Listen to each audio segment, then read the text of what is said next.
Come back! No niin.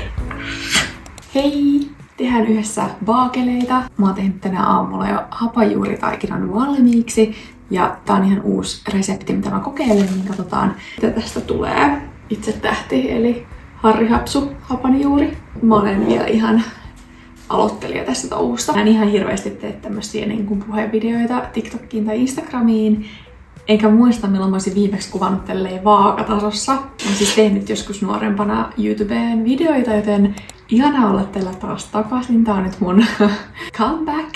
Ja nytkin ideana on tehdä vähän tämmöistä lifestyle-sisältöä, mutta keskittyen kyllä suurilta osin leipomiseen. No niin, tule sieltä. Mä vähän itse asiassa pelkään, että onkohan tää niinku ylikohonnut, kun tää on näin tämmöstä tahmasta. Sillähän nyt ei oikeastaan väliä, koska mehän tehdään näin joka tapauksessa. Tää on nyt kyllä tosi tahmeeta. No siis hän on ainakin nyt ympyrä.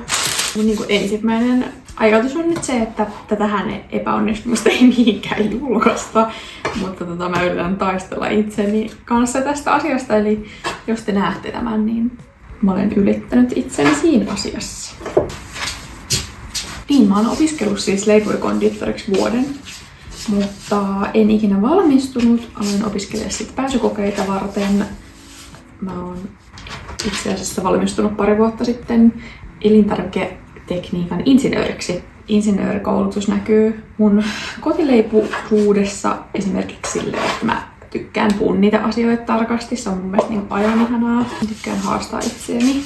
Esimerkiksi makaronssit on mulle semmonen, että joo, niiden tekeminen niinku sujuu, niistä tulee ihan hyviä, mutta se on semmonen, missä voi niinku aina vähän parantaa. Ja esimerkiksi niinku täydet kuoret on mun mielestä oikeesti, no ihan välillä niinku hulluuden partaalle. Se kyllä antaa haastetta. Mutta YouTube on mulle muutenkin aina ollut semmonen aika safe space. Siis välillä kun mä mietin vaikka niitä mun teinivuosia, kun mä oon tehnyt YouTube-videoita, ja meilläkin oli niinku yli 10 000 seuraajaa niihin aikoihin, niin oli kaikki tupekonit ja mitä kaikkea miittejä olikaan, niin siis se tuntuu ihan silleen eri elävältä. Se tuntuu niin hassulta välillä, jos joku tulee tai joku sanoo vaikka, että on katsonut mun videoita tai tunnistaa, koska mä niinku unohdan sen jotenkin.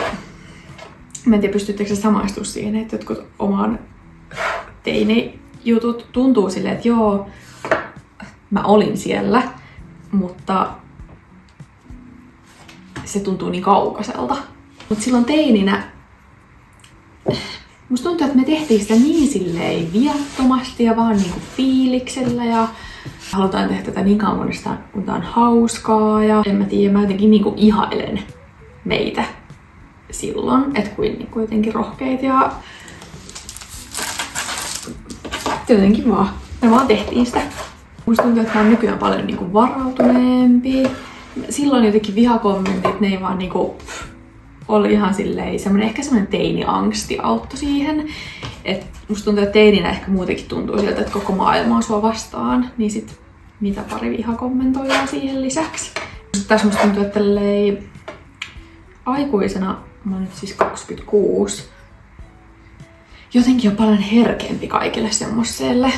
Mä uskon, että teineistä niin ajatteli, että mihin tääkin voi vaikuttaa. Nyt musta tuntuu, että aikuisen, kun mä oon niin hyvä yliajattelijakin, niin miettii kaikkea, että no okei, että entä jos joku työnantaja katsoo tätä ja kaikkea. Ajattelin kokeilla tehdä hapanjuuresta tällä viikolla myös munkkeja, kun on vappuviikko. Ja katsotaan. Tää on nyt ehkä sitten tämmönen niinku harjoitus siihen. Se on aina vaikea kokeilla tämän uusia reseptejä, kun ei tavallaan tiedä, miltä asioiden pitäisi näyttää. Musta tuntuu, että tämän ei kuulu olla näin tahmeeta, eikä se siinä ohjeessa ehkä ollutkaan. Onpas todella epätyydyttävää, että tää ei mene tasan. Okei, no niin.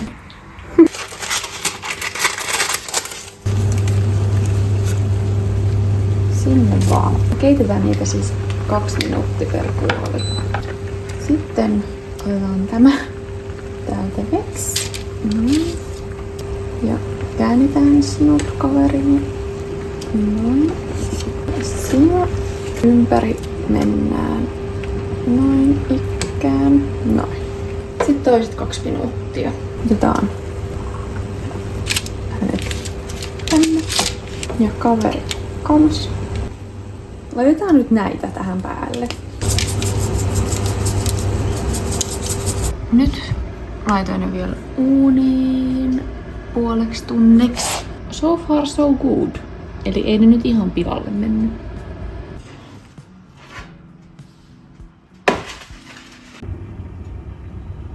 Nyt seuraavana päivänä pääsevät vaakelit testiin.